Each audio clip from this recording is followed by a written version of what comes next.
Hey guys, welcome back to my new mini blog. আজকে ছিল নীল পুজো। তো আমাদের এখান থেকে অনেকেই গাইঘাটা যায়, ওখান থেকে জল নিয়ে এসে অনেকে অন্য অন্য জায়গায় মন্দিরে জল ঢালে। তা আমি কখনো যাইনি, তাই আমার বিয়ের 2 বছরের মধ্যেই প্রথমবার বললাম চলো গিয়ে ঘুরে আয়। তার জন্য প্রথমে আমি কুর্তি পরে রেডি হয়েছি, ওরা বললো সবাই শাড়ি পরবো, ওর জন্য আমাকে কুর্তি পরে খুলে রেডি হতে হয়েছে শাড়ি পরে।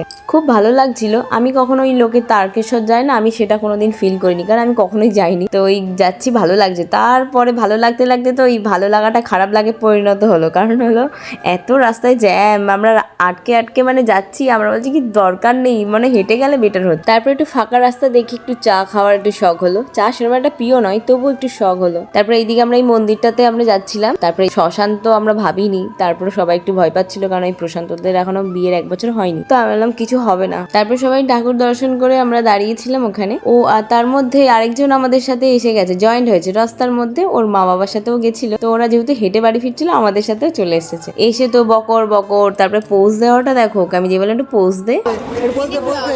ও বাবারে, এ দেখি পোজ দে। জিও পোজ, আর কি পোজ দেবে তুমি? আমার মিনি ব্লগ এখানেই শেষ হচ্ছে। দেখা হচ্ছে নেক্সট ভিডিওতে। বাই।